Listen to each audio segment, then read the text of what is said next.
Hello and good afternoon, and welcome to Noonday Meditation and Contemplative Prayer Power Hour, where we've been gathering since the beginning of this pandemic to create this virtual online sanctuary to love and support each other through these challenging times. And they certainly are challenging. But I don't know about you, but I am beginning to feel a little bit of light at the end of this.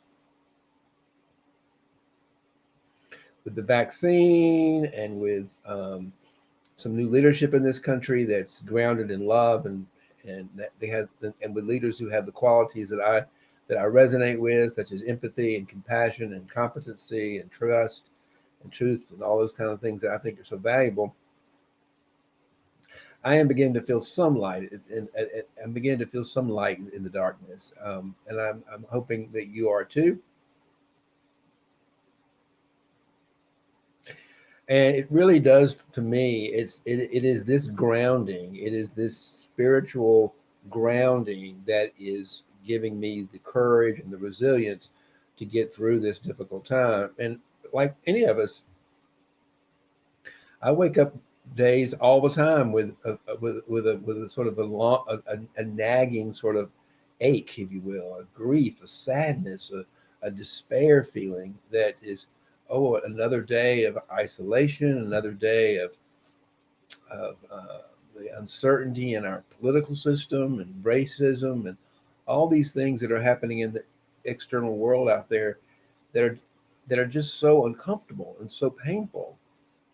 Um, and I just am so grateful that I've created this for myself. Quite frankly, it's like this gives me a grounding every day, a place to come to, a refuge that I can come to. So I want to encourage you, if you join me today, please say hello in the chat box so that I know you're here, and say hello. It's always nice to know that you're here. Um, and let's talk about what the wisdom teachings tell us about getting through crises and getting through life. Because um, I don't know that when Jesus was teaching, he was teaching people how to get through the best of times, or any spiritual teacher is teaching us how to get through good times. Because why would we have to change anything? I mean, if everything, if we're getting if we're getting all our needs met, we're happy, we're making money, we got friends, we've got, what's the change? Why would we stop and take a look at anything if that's what's going on? And I think for a lot of people in this country, the ones we sometimes want to label the enemy, they've lived in that place of privilege, and they've lived in that place of not having to be concerned too much. So they have their fear of losing what they're familiar with. So it's not about blaming the other. Matter of fact, it's the exact opposite of that. So let's talk about the principal commandment to love to love your Lord your God with all your heart, and to love your neighbor as yourself. What was Jesus telling us to do there? And what are all his parables, which are just ways of, their parables are kind of like koans. They're like Buddhist koans. They're riddles. They're there to sort of fry the human brain circuits, to sort of look at the world from a different perspective, because the ego and the human mind gets comfortable and doesn't really like change. So if everything's going along the way that it likes, and and we're in positions of power or perceptions of power, we like what we've got and we don't want to hold on to that. So, and we look at this, when we look at right now what's going on in our own system, our own political system, we see people in positions of power who are in fear they're going to lose those positions of power because they're comfortable. They're not bad people, particularly. They're just people who've done what they know how to do, and they've gotten themselves in positions of power that they enjoy. And it doesn't really matter to them whether they're for the benefit of other people or not. But they've gotten what they want, and we all have a part of that. By the way, that's the ego, and we need a healthy amount of ego to navigate through this world. But why Jesus taught us that, and why it's such an important message, is because when we become so obsessed and I was that way with money myself. We become so obsessed with our perception of holding power in the world over others for our own needs. That becomes sort of narcissistic and all consuming. And that creates a very dark environment for us to live in. The person that's experiencing it, and then the people around us, because we're so we're so afraid we're not going to get our own personal needs met by what we've known to do in the past to get our needs met. Then we go into fear, and we do all sorts of things that are not very loving. We do all sorts of things to manipulate the world to get our way, and we use fear, and we use all sorts of tactics because that's what we know how to do at what I'd call the human level. So to cut through that human level, to get us through this difficult time, we have to transcend the human mind. We have to go beyond the fear-driven ego thinking mind into what I call the creative aware mind, the mind of the heart. And when we can enter into that space, when we have the courage, if you will, to face our fears and say, I'm not, I know that I'm feeling afraid I'm going to lose my position of power and all the things that bring me so much happiness in the world. But maybe there's a different way. Maybe there's a different way to look at this. And maybe if I have the compassionate truth for myself, compassionate truth is to me has the power to change the world for ourselves and for the world when we speak from that place of compassionate truth. So if I'm just kind of compassionately in a pity party over here for my own, because I'm so worried I'm not going to get my needs met, and I want everybody to feel sorry for me because I've been what I thought I needed has been taken away, or I think it's going to be taken away or something. So I get to kind of go into this compassionate pity party, if you will. Then I get to sit in a place of blame and shame, and I'm not very powerless there, And so what Jesus was teaching us was to let go of that stuff, to say, have the courage to question it, inquire. What is that fear trying to tell you? It's trying to tell you're not going to get your needs met. You're not really worthy of getting your needs met. Really, is what it all comes down to. It's a shadow belief. It's a story we make up about ourselves. It tells us we're somehow unworthy of whatever we want, and that's a scary place to be. We're going to live through life feeling unworthy.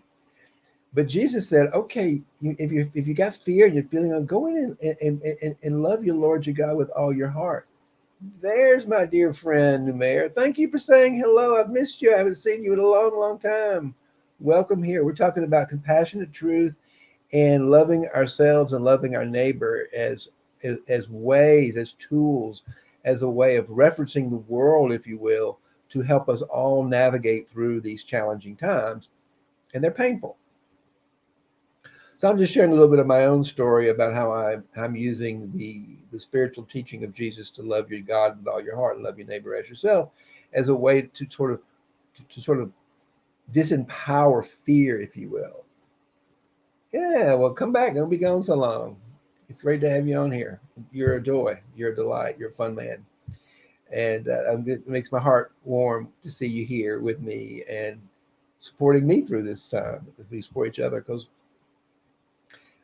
I mean, I woke up this morning with a tremendous amount of despair and sadness about the world today. And I haven't watched the news since before Thanksgiving. I just won't watch it. I don't want to read. I get a little bit of update on what's going on in Georgia, so I'm very interested in that race and what's happening. But I've been trying to avoiding the news in a lot of ways because I think it just kind of pulls me into the drama. It pulls me into a pity party. So what I do is I spend more and more time in contemplative prayer and being with myself and getting to know myself. And what I would say, what I really do is how I face my fears is through prayer, by just sitting in the discomfort of it and feeling whatever it is that discomfortable and uncomfortable feeling is that comes with the fear. And lately it's been a lot of grief and a lot of sadness. And I don't know if that's personal or it's just a sort of a collective sadness and grief about the condition, the where we are in the world. I mean, it's almost unbearable to hear about the number of people who are dying from COVID-19, the number of people who are getting sick from COVID-19. And what makes me even more heartbroken is the number of people who don't seem to understand this is real. And they won't do what they need to do to protect themselves. And yeah, I believe it is. I think it's both. I think it's collective. Yeah, I think. Thank you for that, because I think it's. I think that. I think we're going through what I read earlier was the labor pains of going from one way of being in the world, which is being what I would call the reign of fear, to the reign of love. And the reign of fear is an old male kind of a.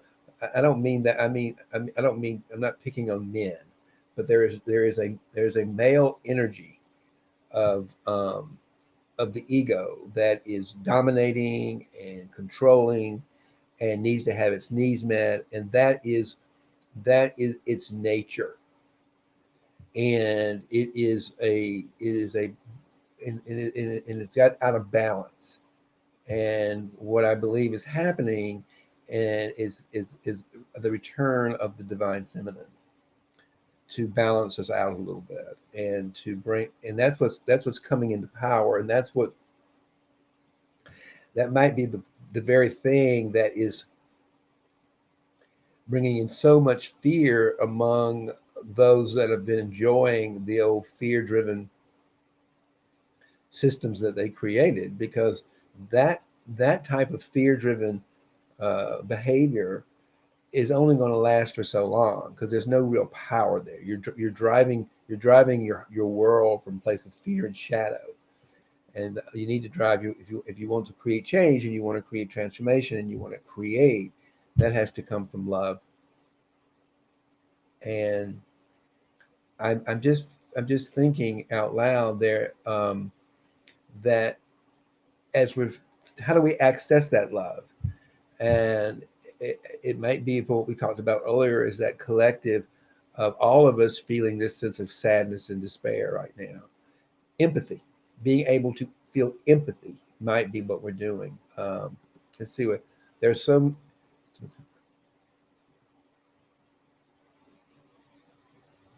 Yeah, it's not just about, I'm not really talking about happiness, although that's something that we can enjoy in all sorts of time. I'm talking about a deeper, more fundamental sense of joy. Because I can feel joy beneath, under under this collective sadness. I'm not really. Happiness is a state of being. We all have happiness within us. Um, and I'd say that, yeah, I don't really know how to respond to that. Yeah, happiness is something we're not going to sustain happiness. We're gonna have to go through the whole. We if we just lived in happiness, then we wouldn't know the difference between. We need the contrast between sadness and despair and happiness from an emotional perspective. No, I don't think it's a wrong word. I think it's a great word. I mean, I think it could, because it's helping to clear up and help us to understand. And I think happiness, when we're talking about grief, or sadness, and it's collective, there might be a. I think we get a collective happiness too. I mean, I think there was a collective joy around the world lots of times when certain things happen, when old fear-driven systems and they die out. But so I think that, yeah, I think happiness is a great word. It's a wonderful word to use, because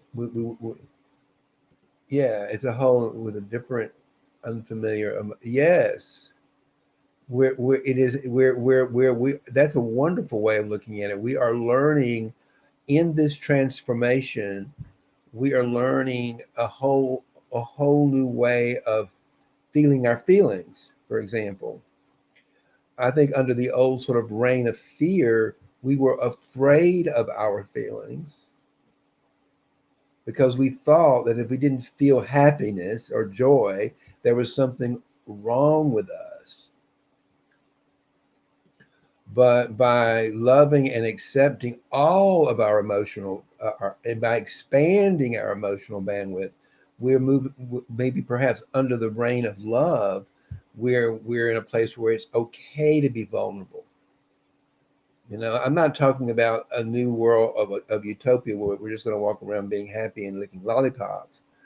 But I do think we're coming into a world where we're not afraid to be vulnerable. We're not afraid to share our truth. We're not, and that comes back to compassionate truth, uh, which we, which we're having right now. We're just simply having, yeah, we all wish, you know. I'm not just wishing, I'm praying for it. I'm praying for that world. Uh, and I think when we pray from the heart, that's how we create. And maybe this sense of despair and this uncomfortable feeling is a way to have us stop and take a time out and feel more deeply into ourselves to to to pray for ourselves and for the betterment of the world. And I like what you said earlier about the collective, because the collective, when I'm praying, when I'm praying for the collective, that's praying. We pray. We, you know, if I go into a prayer that says I want I want to keep my power because I want to be happy. That's not prayer. That's an egoic uh, uh, demand of a human concept of God. But I know from my own spiritual experience and from the teaching of Jesus is we love ourselves and love our neighbor. That is the pathway through this. And he also said, love your enemy. And it's very hard. It takes courage too, because we're loving something that we're afraid of. But what is the enemy? That enemy is that ego inside ourselves that shows up in the reflection of somebody else. I mean, we'll talk about we can perceive Donald Trump as the enemy, but actually Donald Trump is the carrier of so much darkness. We're reflecting on him. I mean, he doesn't know a different way. He doesn't understand something. But I mean, I certainly wouldn't want to have his role in this drama as to carry the projections of so much darkness and anger uh, in the world that he's carried. I don't know how he does it. Uh, but that's he's also but somebody carrying all that fear and anger and darkness being projected on him can be in a position of power can be dangerous, which is why I'd like to get him out of there sooner than later. But um, yeah, it's all about how do we learn to apply these the wisdom teachings of Jesus to get us through this very uncomfortable time there. And I think you bring up a very good point that it's about being able to have a discussion of our opinion, um, which is what anytime we voice something, it's our opinion. But when we voice that opinion with some compassion for others, then it's not personal, it's not narcissistic, and therefore it's not mean. It's actually that's a compassionate conversation, and that has the power to change the world. You know, so I said before, compassion without truth is meaningless. If I'm just feeling sorry for myself and feeling compassion for me, because I'm over here this pity party, like I said, started out earlier about how I'm feeling bad about myself. That's not going to make any difference in the world. But it's not going to move us into the reign of love. But if I can say, "Wow, I'm feeling compassion for myself and for the world," and now I can pray from that place of compassion for the world and for myself, for a better world, for a world that's more nurturing, more loving, more honest, um, And then I feel like I'm moving towards something. I'm getting more than I wish. I'm getting into I hope. I'm getting into hope, as Obama called his campaign, hope, and hope for something that's brighter and more honest and more loving and more true. And yeah, I think all the words that you brought in today, Numeri, are perfectly right on, and I appreciate it very much today. Uh, my husband's right now in Puerto Rico, which is great. I'm going to be going down there to join him on the 15th of December, and I'll be there for a month. But I'm also feeling a little bit lonely. I mean, I can imagine. I really feel really grateful and fortunate that I have a partner in the world that I live with. That we're being able to share this challenging time with, having someone physically to share it with. And I just can't imagine what it would be like if you didn't have somebody in your house, like family or loved ones to be with. And I know plenty of people who live completely alone. And I just want you to know I understand how that feels. But you're not alone. It feels alone, but you're not alone. And so that's what we do here today. We come in and we have a quick discussion about. You're coming over. I know you are. You're gonna come over. You told me you were a massage. You do massages. I could use a massage. Come over and we'll put up my massage table and you can. I love. Yeah, that'd be great. I'd love to meet you, man. That'd be a joy. Come on over anytime. You're always welcome. You're just across the way, I believe. Thank you for that. That made me feel good. Appreciate the thought and the offer. Come on. I would love to have the company. Absolutely. Yeah, yeah, I've gotten to know you. I've enjoyed getting to know you, Namir. You've been a guest on our show here, and you're just a beautiful man. And I know that you're like a part in your family, a steady rod or a steady leader in your family. It's in the loved ones around you, and I'm sure they appreciate you and your generosity of heart and spirit.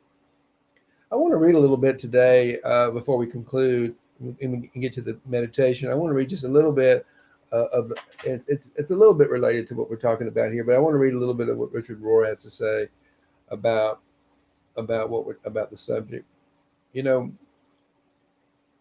there's a component here that says, Martin, you shouldn't talk about politics. I'm like, well, I think whenever you talk about anything that's a little uncomfortable, whether it's politics or sex or religion, or money. Money is one of the most unpopular. Whenever you talk about any of these sort of forbidden topics, if you will, they're forbidden because they're forbidden from the ego ray. But whenever we discuss any of these topics, and I think it's important, particularly on political activism, I'm an activist. I've been a political activist all my life. As a gay man, I have marched on Washington, and I was certainly somebody who acted up in the AIDS epidemic. And so I am not timid when it comes to being an activist.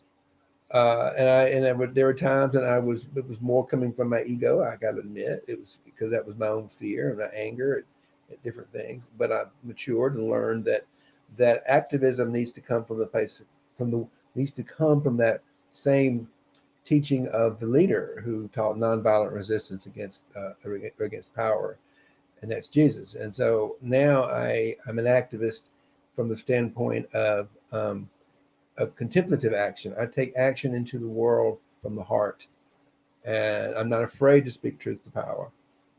And I don't, and that's a difference. And that's the reason why by the way, we keep church and state separated, so that we can speak truth to power. If the church and if God and then you're creating a particular type of church, a human made religious institution to go with a human made political institution, and that's a dangerous mix. So we want to keep the political institutions separate from our spiritual, our religious institutions, so that we can speak truth to power. We can't be that power. We have to speak truth to that power. And that comes from the heart. And that's how we keep it in balance, in my belief. And so, yeah, there you go. That's that.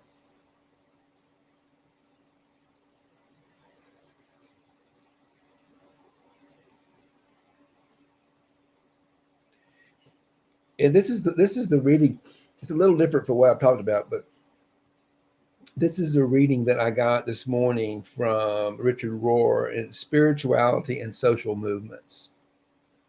And that's what this is about as we're in this movement, the civil rights movement and spirituality in the civil rights movement. This is a continuation of, to me, of the civil rights movement that came out in the 60s. Participating in movements for judgment, for justice.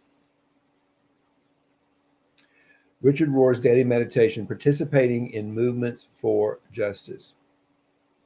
Richard says, I think there are three basic levels of social ministry, and none is better than the. I didn't have my microphone on. Hope you've been able to hear me. And none is better than the other. I like to imagine a river flooding out of control, symbolizing the circumstances and injustices that bring about suffering, overflowing its banks and sweeping those in its path off their feet. Excuse me. At the first level, we rescue drowning people from the swollen river, dealing with the immediate social problem right in front of us. Someone hungry comes to our door and we offer some food or invite them inside. These are hands on social service ministries, like the familiar soup kitchen or food pantry, or Tony's Kitchen, which I'm familiar with here in St. Luke's Church in Montclair. Such works will always look rather generous, Christian, charitable, and they tend to be admired, if not always imitated. Those are good programs, taking care of the immediate need, and those are very, very. I mean, St. Luke's, the Tony's Kitchen over at St. Luke's has gone from providing 3,000 meals a week to people, homeless people, to putting out over 25,000 a week to take care of people in need as a result of COVID-19. So there's a real need in social activism right now to actually get out and help people and feed people because people have a basic need right now. And at the second level, there are ministries that help people not to fall into the swollen river in the first place, or show them how to survive despite falling in. In general, these are the ministries of education and healing. Most of the religious orders in the Catholic Church in the last 300 years went in that direction, filling the world with schools, hospitals, and social service ministries that empowered people and gave them new visions and possibilities for their lives. So we got the first is the immediate needs. Second is creating institutions like hospitals, educational system, churches, and institutions that actually help people learn how to navigate in the world and to take care of these needs before we fall into the river, I guess. And then finally, on the third level, some ministries build and maintain a dam to stop the river from flooding in the first place. This is the work of social activism and advocacy, critique of systems, organizing, speeches, boycotts, protests, and resistance against all forms of systemic injustice and deceit. That's what I'm here for. That is what I do. That is what Martin does. And that's what I feel good about using this platform for, is to bring in that type of healing ministry into the world, into as an advocate, if you will, for uh, ending social injustice and painful economic systems that are for the benefit of a few. Uh, so, yeah, that's why I'm bringing this up, because I think it's important that we as coming from the spiritual base, that we do speak truth to power. Uh, and we speak it from a place of compassionate truth. It is the gift of a few, but a much needed gift from that. It is a gift of a few, but a much needed gift that we only recently began to learn and practice. It seeks systemic change and not just individual conversion.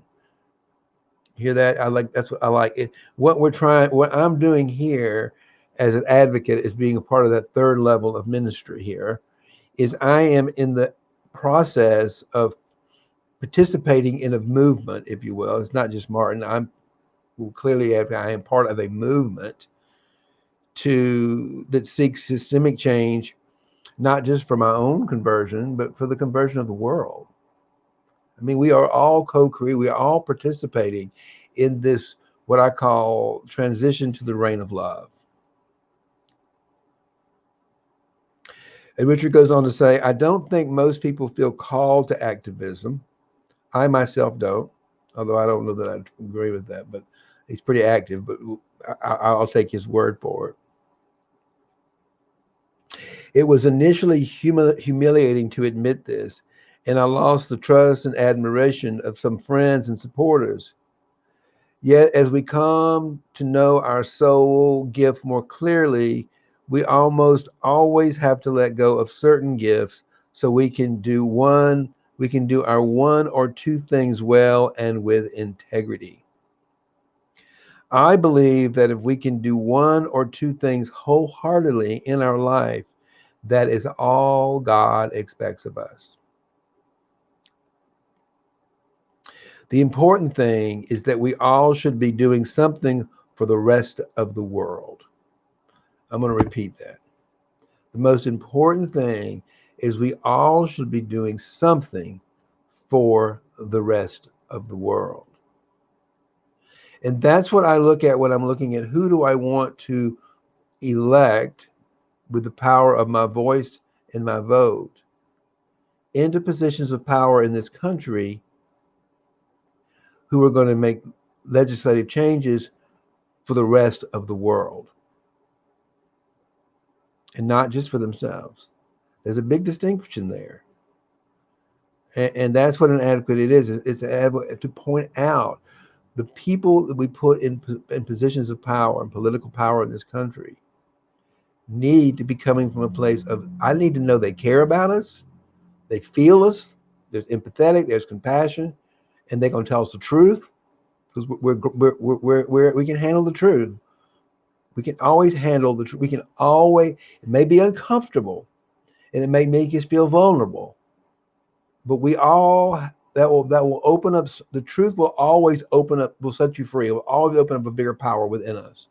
And there's nothing we can't handle from the truth. And so I'm an advocate for putting people into positions of power that share about those values with me. And those values I found from practicing the wisdom teachings of Jesus to love your Lord your God with all your heart and love your neighbor as yourself. See, it's all fits in so beautifully to the same sort of chaos, if you will.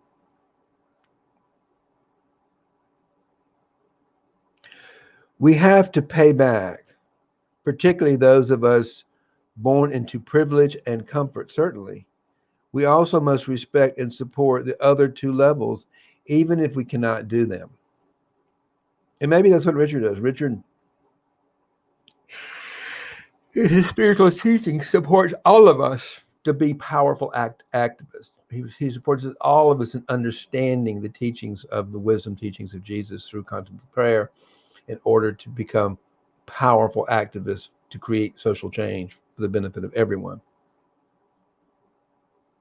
Avoid all comparisons about better or lesson. Avoid all comparisons about better or lesser, more committed or less committed. Those are all ego games. Let us use our different gifts to create a unity in the work of service and back one another up without criticism or competition.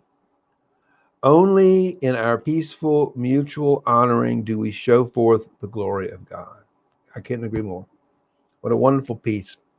What a wonderful writing to help us uh, to feel a little more um, comforted in this time of discomfort.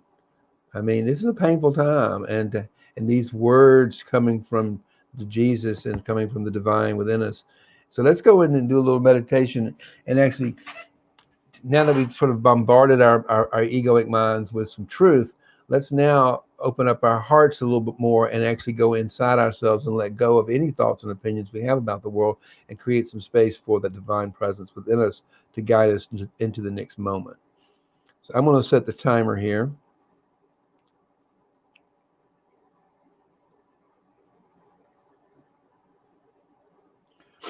for 20 minutes, and it's got what we call in it.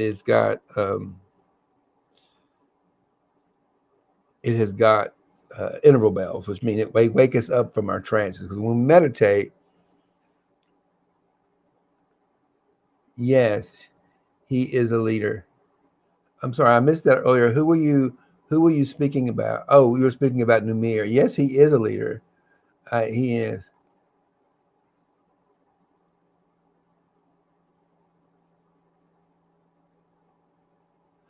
Well, I'm going to say this. That's a great conversation. If you're looking, if the only part of us is looking for a quid pro quo is the ego. You have to understand something. Anything is anything, any gift from the heart. It's not looking for anything in return. It never is because it already has everything it needs. There is nothing missing from the heart. There is nothing lacking. So when we do something and we feel like we're not getting something in return, that negative feeling is coming from the ego, because the ego is the only part of us that's going to feel like we didn't get what we deserved. And that's not, and that's just our human nature, by the way. It's not like when we do that we do it, but it is to wake me up. And that it wakes me up. There are times when I might be doing something in my world and out here putting out a new course, putting out, giving things away for free, and if people don't respond in a way that I think they should, that's not my heart. That's my ego being bruised. And I have to recognize that. And but the thing about that is it wakes me up to like, well, what did I really want? Was I putting this out for the benefit of the world or for the benefit of myself?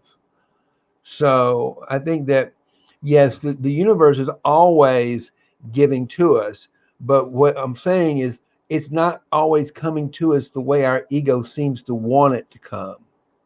So there's a confusion. We're gonna If you pray from the heart, it is always going to come back. It is always going to manifest itself because that's the nature of, we are co-creators. But it's not going to necessarily come back to us in the way that our egos and our egoic human mind expect it to. So we can find ourselves disappointed because we didn't get what we wanted. And it's not like that's bad or not bad. It's not either one. It's just that it just wakes us up to that truth that, oh, wait a minute, that I'm not. It's not that I'm going to get things. Exactly. I love that because it's the difference between being nice and being kind. You know what the difference between nice and being kind is? I might be nice to people. I'm gonna be nice because I want something. I may say I hear this. This girl's gonna have this party. You might have all done that. You hear somebody's gonna have some party or something you want to go to. So you don't even know this person, but you decide you're gonna be nice to her, even though you may not even like her. You want to go to her party. So you're nice to her, and then she didn't invite you to the party, and you're like, "Well, I was as nice as I could be to that woman, and she's just as mean as she can be, and she didn't invite me to her party." That's for me. I was nice to her because I wanted something back. It wasn't. It was, but the difference in kindness is different. When I'm kind, I get something in the doing of it. You know what I mean? If I go out and do a kind act for somebody, I'm not looking for anything back because I experience that joy and that connection in the action of doing it. No, if I'm like doing this, I don't. I'm not looking for anything back from you, although I enjoy the reciprocity of love that we exchange. But that's a natural. That's just coming from kindness. That's but believe you me, there are people who react very differently sometimes to what I say on here, and they're not particularly kind. They're or nice to me, and that's okay. Because I'm like, okay, it makes me stop and look at something. I say, well, maybe I put something from my ego out there I need to look at, or was it that I was looking for something in myself, so that I can look at what am I doing? I'm learning like we all are. Yeah, I do things for others. Yeah, yeah, yeah. We're on the same page. I got you. So let's meditate. We go back to that again. And raise your arms in the air and just feel the vitality of life within and be present to that vitality of life within us. We hear that bell. And you can put your arms down now and allow the vibration of the bell to bring us deeper inside ourselves, bring us beyond that place of thinking. And we're going to start with a little conscious breathing. And that's just like it sounds. We're just going to become more and more conscious of our breathing. Something we do unconsciously all day and all night long, even in our sleep.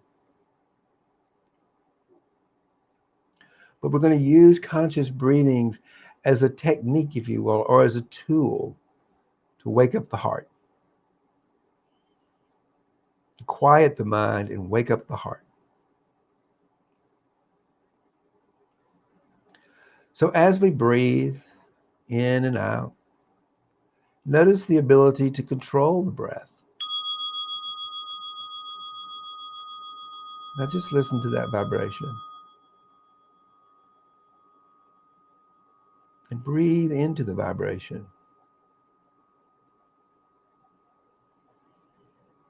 And as you breathe in and out, maybe you could extend the in-breath a little bit longer. Bring it up into your brain, bring it up into your mind energetically, and sort of loosen up all the thoughts and opinions and judgments, all the planning and all the work, all the stuff in your head. Richard Rohr calls that junk sometimes, all the junk in our head. And just let it go. And become more and more still.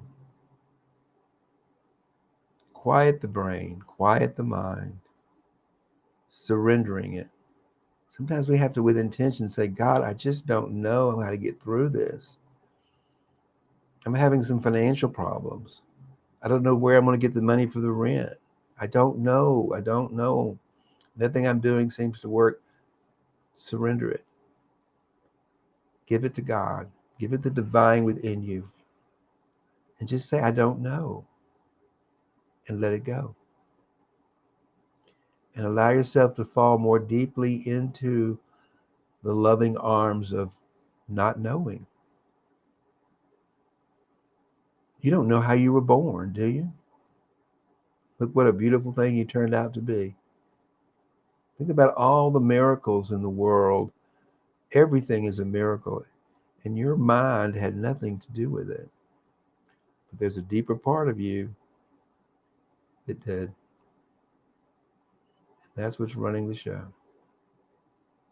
The whole show. Fall back into that part of us. That still point in the heart. That beacon of light that connects us to all of life. Infinite, timeless space within. Get the mind still and fall into that emptiness.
Allow the sound of that bell, the vibration, the sound to wake us up, and the vibration to take us back inside ourselves.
Allow the sound of that bell to wake us up from our planning and our thinking and feel the vibration back inside.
Again, allow that bell to wake us up from our planning and fall back into deeper space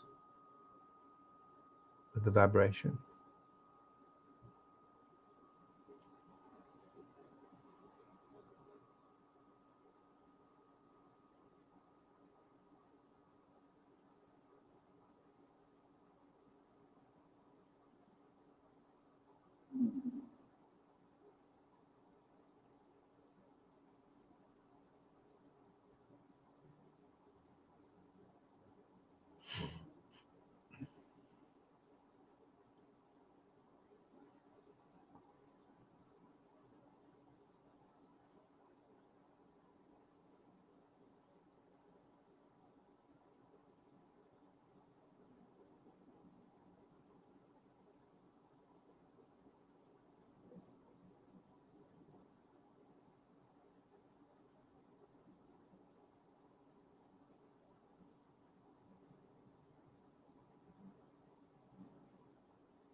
There is our final bell.